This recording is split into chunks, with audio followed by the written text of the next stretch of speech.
for you, but they don't want you to hear it. Right now, as you're watching this, they're counting on your distraction. They want you to be too tired, too stressed, too entertained. Because if you ever stopped scrolling long enough to look behind the curtain, you'd see the truth they've buried for centuries. While you binge Netflix, they erase your ancestors. While you argue about celebrities, they rewrite your history books. While you chase trends, they ensure you never ask real questions. And the scariest part is, you were never supposed to wake up. This video might get deleted, shadow banned, flagged, or buried in silence. But if you see it, watch until the end. It could wake you up. Because once you know what's happening, there's no going back. They don't need to kill your body anymore. They kill your focus. They don't need to chain your hands. They chain your mind. The real war isn't with guns anymore. It's with your attention. This is psychological warfare, a spiritual ambush, a silent system that is built to keep you scrolling while your story is stolen. And if you don't wake up now, you may never get the chance, so listen closely. This isn't a conspiracy, it's a coded message for the chosen. Don't wake up now, you may never get the chance, so listen closely. This isn't a conspiracy, it's a coded message for the chosen. And if you're watching, you're. During the days of our ancestors, they used whips. Today, they have Wi-Fi. They don't need overseers, they have algorithms. Welcome to the digital plantation and a new kind of slavery where the chains are invisible, but the control is absolute. We wake up and reach for the screen before we brush our teeth. We scroll for hours, laughing, liking, and sharing, but never building, never healing, never questioning. This is intentional. Because the war isn't on your body anymore, it's to your attention. The black mind is the most powerful force on this planet. But if they can distract it, weaken it, and own it, they never have to fear it. Let's talk about facts. Black teens spend 7 to 10 hours per day consuming media, more than any other group. Most of that content is designed to feed violence, hypersexuality, and chaos back into the culture. Black children are 3 times more likely to be exposed to trauma on social media than white children. And while screen time rises, literacy level depreciates. In some U.S. cities, over 80% of black boys in the 4th grade can't read at grade level. But hey, we all know the latest TikTok dance. We'll watch a video of black girls twerking, but ignore a flyer about black girls going missing. We'll debate Will Smith versus Chris Rock, but not say a word about policies destroying black communities from the inside out.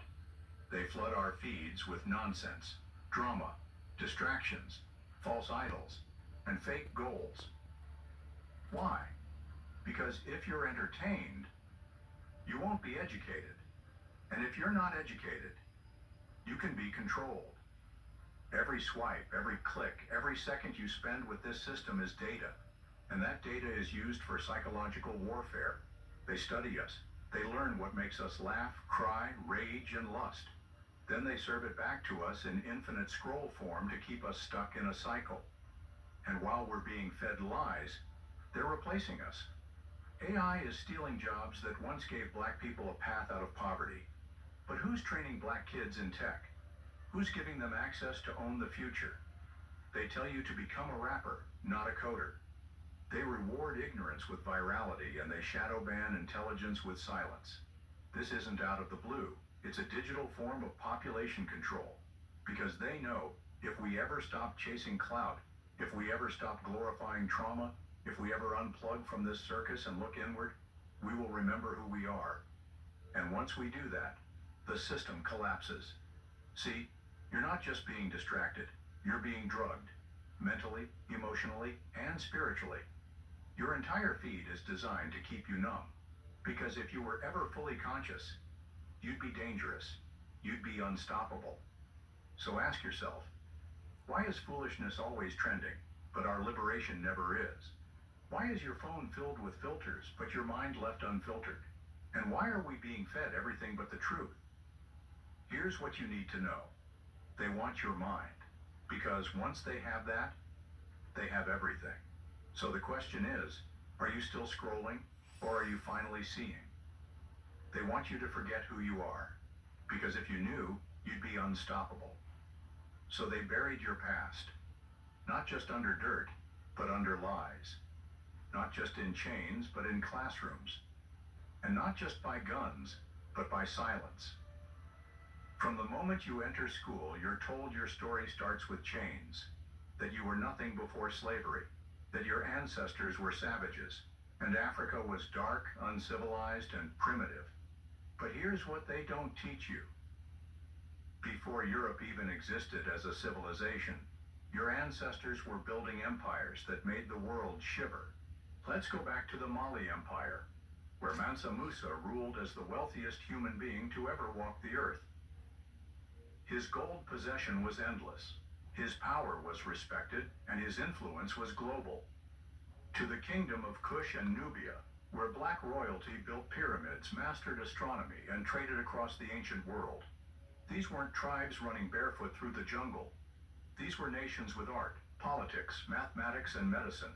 And guess what? They were all black.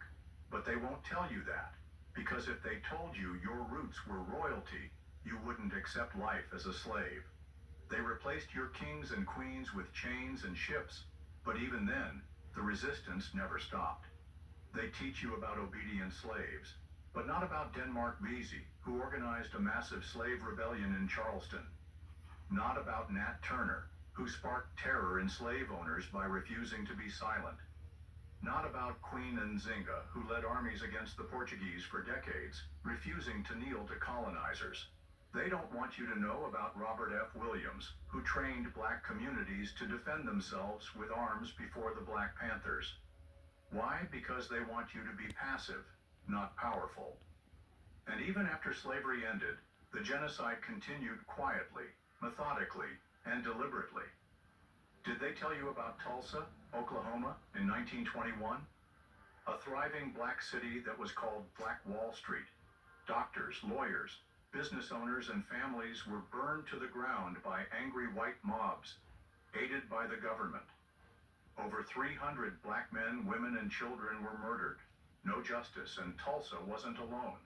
There was the Colfax Massacre in Louisiana, where over 100 black men were slaughtered in cold blood for trying to vote.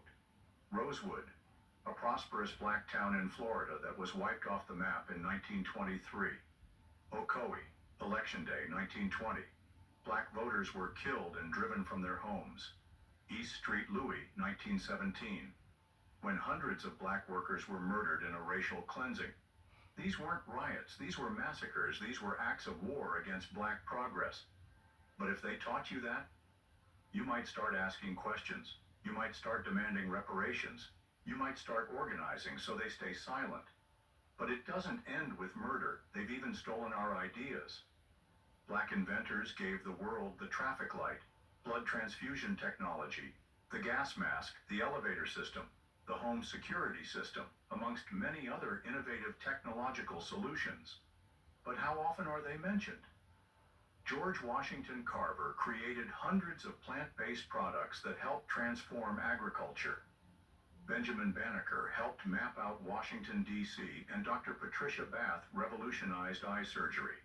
But their names have been scrubbed from the spotlight. They let you believe black genius is rare when it's been suppressed all along. And let's not forget spiritual knowledge, from the Dogon people who mapped star systems without telescopes, to the ancient Kemetic sciences that shaped Greek philosophy, to African drumming patterns that gave birth to jazz, blues, hip-hop, and rock. Your culture, your science, your soul, all stolen, rebranded, and sold back to you under someone else's name. So when you look in the mirror and wonder why your self-worth feels stolen, remember, it was. But here's the thing. You are not the descendants of slaves. You are the descendant of survivors, of architects, of rebels, of mathematicians, of warriors, and queens. They worked hard to make you forget, to replace your glory with shame, and to sell you lies and call it education. But the truth is still alive, waiting to be reclaimed. You'll never settle for what they told you once you truly know who you are. They say the system is broken. It just needs fixing. The system isn't broken. The truth is, it's working exactly as it was designed. From the moment black bodies were dragged into this country, Everything from education to economics to policing was designed to control, contain, and crush black life. They put our children in buildings with no funding, no counselors, no updated books, no hope. But they do have metal detectors. They do have security guards. They do have cops in the hallways. From the age of 5, black children, especially males, are more likely to be suspended, expelled, or labeled as aggressive. By high school, many are already being funneled into juvenile systems. In some districts, there are more police officers in schools than teachers. That's not education. That's pre-incarceration. It's not an accident. It's a pipeline from the classroom to the cell block, and it's paved with racism, poverty, and silence. From slave patrols to modern policing, the badge has always been a tool of control. You've heard about George Floyd, Breonna Taylor, Tamir Rice, Sandra Bland, and Eric Garner. But there are thousands more whose names never made the news, whose lives were stolen by a system that is trained to inflict fear on black skin and protect white power. And it goes deeper. In the 1960s, the FBI created COINTELPRO. This was a secret program that was aimed at dismantling black organizations. They spied on, infiltrated, and destroyed movements like the Black Panthers, Malcolm X's network, and even Martin Luther King Jr. Their mission was clear: prevent the rise of a black messiah. And in the digital age, they've just upgraded their tools. Facial recognition software misidentifies black faces 10 to 100 times more than white faces. Social media is used to surveil protests. AI and predictive policing target black neighborhoods without evidence. This isn't safety, it's a high-tech plantation. They never gave us a fair start, and they never intended to. After slavery, we were promised 40 acres and a mule. We got nothing. Instead, they gave us sharecropping, a scam that kept us poor and tied to white landowners. Then came redlining, a federal policy that made it illegal for black families to get home loans in white neighborhoods. Whole black communities were denied wealth for generations, and that gap never closed. Today, the average black family has 1/10 the wealth of the average white family. Not because we're lazy, but because they rigged the game. Even when we try to build, they tear it down. Just ask Tulsa, Rosewood, and Wilmington. Some banks charge us higher interest. Employers reject names that sound black. Black businesses get less funding and fewer opportunities, even when they outperform. We've been surviving in an economy that was designed to exclude us. It's not just our wallets, they've come for our minds. From birth, we're bombarded with messages that whiteness is beauty, and blackness is not. Skin bleaching creams, relaxers, and weaves flood the African markets. Dark skin is demonized, while light skin is praised. TV shows cast us as criminals, maids, sidekicks, or clowns. Music labels push violence, hypersexuality, and trauma. Not healing, not history, nor unity. They sell us our oppression, and we consume it like entertainment. This is cultural colonization and a silent invasion of the mind. And the most dangerous part is that we start to believe it. We turn on each other, and we hate our skin, our hair, and our reflection. They built these systems with precision to strip you of power, then blame you for being powerless. So no, the system isn't broken. It was built to break you. But here's the twist. Once you see it, you can fight it. Once you name it, you can dismantle it. And once you understand it, you can rise above it, because the most dangerous black person in the world is the one who's fully awake. And that's what they fear most. They fear your blackness because of where it comes from. Not because it's violent, not because it's dangerous, but because it's divine. You don't descend from nothing. You come from everything, before the chains, before the ships, before the lies. You were kings, queens, healers, builders, astronomers, and warriors. You built nations when the rest of the world still lived in shadows. Let's take it back. The Dogon people of West Africa mapped entire star systems, including Sirius B, centuries before Europeans even had telescopes. How? Because they understood the language of the cosmos. In Kemet, modern-day Egypt, black architects constructed pyramids so precisely that modern science still struggles to explain them. They aligned monuments with the stars, engineered irrigation systems, and practiced complex medicine with herbs, surgery, and spiritual balance. In Timbuktu, African scholars filled libraries with knowledge, law, science, math, and history, while much of Europe still burned women as witches. In Ethiopia, churches were carved into mountains. In Benin, bronze sculptures reached artistic heights that stunned colonizers. But what did they tell you? That Africa was dark, savage, and backward? No, it was brilliant. And they feared its brilliance, so they tried to erase it. But even in chains, that power never died. Enslaved Africans brought more than muscle to the Americas. They brought memories. They hid messages in spirituals like wade in the water, warning others how to escape. They used quilts with encoded maps. They spoke in patois, Yoruba, Twi, Creole, and lacing resistance into rhythm. They fought with fire in their hearts, not just to survive, but to preserve you. You are not the product of slavery. You are the result of resistance. Every time we've been beaten down, we've risen stronger. There was Marcus Garvey, who preached Pan-African unity and economic self-determination. He built one of the largest black movements in history, the Universal Negro Improvement Association, and dared to say, Africa for the Africans. There was the Black Panther Party, born in Oakland, raised on revolution. They fed children, educated communities, and patrolled the police, all while under constant attack by the U.S. government. There were leaders like Kwame Nkrumah, Thomas Sankara, and Patrice Lumumba, who fought for a united Africa, free from colonial shackles. There were warriors like Assata Shakur, Malcolm X, and Fred Hampton, who told us, freedom ain't free, and gave everything for the cause.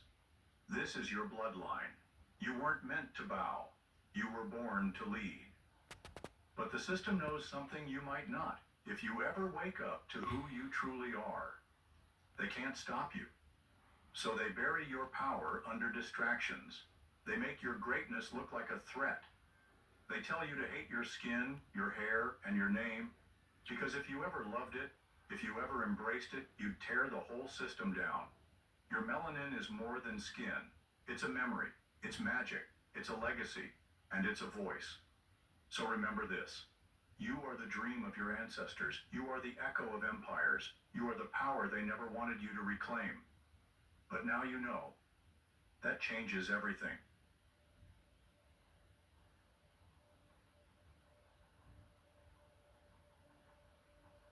Above slavery, the greatest trick ever pulled on the black community was division.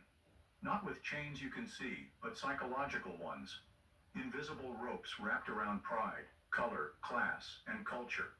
Colorism, classism, and tribalism were weapons they planted within us to keep us from ever standing together. It starts with colorism, a poison passed down from plantations. Light skin versus dark skin. Good hair versus nappy hair. As if your resemblance to whiteness somehow makes you better. This mindset wasn't programmed in us at birth. Colonial masters taught us to hate ourselves by ranking our worth on a color scale. They told us lighter meant cleaner, smarter, and safer. And that lie still lingers in our music, our movies, our dating choices, even our job interviews. But remember this, all black is beautiful. Light, dark, mixed, melanin rich. We are one people. Then comes classism. They whisper, you made it, you're different. And suddenly the black man with a suit avoids the brother in the hoodie. The sister in the boardroom looks down on the girl working two jobs. But success should unite us, not divide us. Just because you escaped the trap doesn't mean the trap isn't still real. Individual success doesn't free the collective. They give a few of us crumbs so we won't burn the bakery. Then there's tribalism. African versus African American. Caribbean versus continental. Nigerian versus Ghanaian. They pit our cultures against each other like crabs in a barrel. We laugh at accents, we mock traditions, we argue over who suffered more, instead of realizing we've all been targeted. Same system, different continents, same pain. Colonial powers drew lines through Africa. Slavers shipped us across oceans. But their biggest success was convincing us that we're not one people.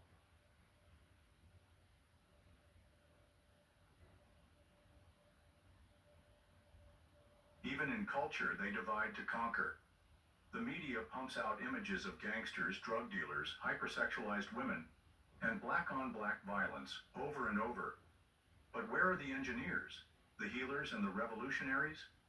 They hide those stories and amplify destruction. Why? Because a divided black mind is easy to manipulate. They celebrate artists who push greed, violence, and lust, but silence those who speak of unity, knowledge, and truth. Have you ever wondered why they banned Marcus Garvey but celebrated rappers with million-dollar chains? Think about it for a bit. Hopefully, you should be seeing a clearer picture by now. Our economy is also divided. We question black businesses more than we question corporations. We demand discounts on our own, but pay full price to those who never valued us.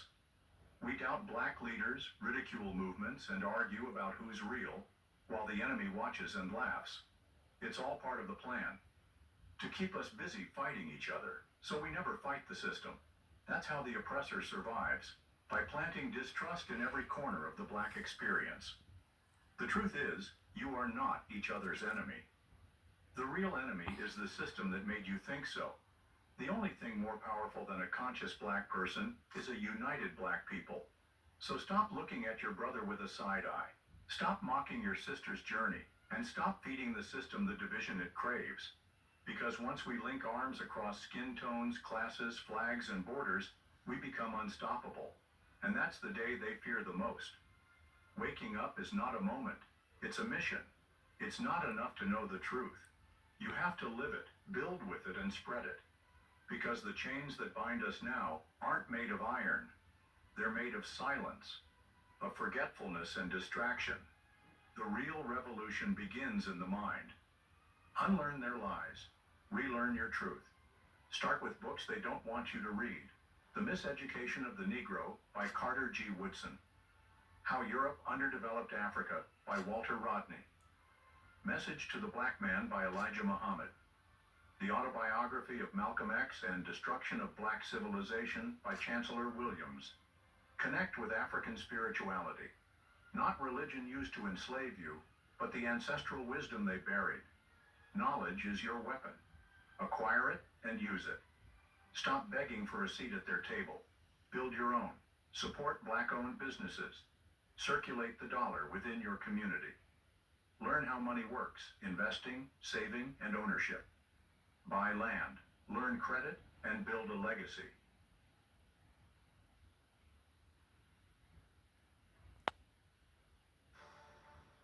Every dollar you spend is a vote. Are you voting for your freedom or your oppressor? No one is coming to save us, but we can save each other. Mentor the youth, protect our women, guide the next generation. Restore our culture through music, language, tradition, and family. Create safe spaces where we can heal, learn, and grow. Rebuild the village, because without community, we are exposed. Don't live just for now. Live for what comes after you. What are you leaving behind? What will your children inherit? Trauma or transformation? Legacy isn't just money. It's a mindset. It's history. It's a system. It's freedom passed down like family recipes. You are not here just to survive. You're here to build for the next 100 years. Don't just scroll. Speak. Don't just consume. Create. Don't just watch. Challenge. They use the internet to distract us. We must use it to awaken us. Start a podcast. Launch a blog. Share black truths. Expose lies. Educate others. And when you see the truth, amplify it. Every post matters. Every share is a spark. This isn't about going viral. It's about going eternal. Because in the end, waking up isn't the finish line. It's the beginning. The beginning of building a future they said we'd never reach. A future where black minds are free, black families are strong, and black children never have to search for their identity again. So ask yourself, are you just awake? Or are you building something worth waking up for? You were never meant to see this video, not in the algorithm, but here you are, watching to the end. That's divine, and it's only the first step. You can scroll past it. Act like you never heard this. Pretend you didn't feel something shift inside you, or pause, breathe, say enough is enough, because this system is built on your silence and profits from your pain. But the moment you remember who you are, it begins to fall apart. They tried to bury us, but they didn't know. We were seeds,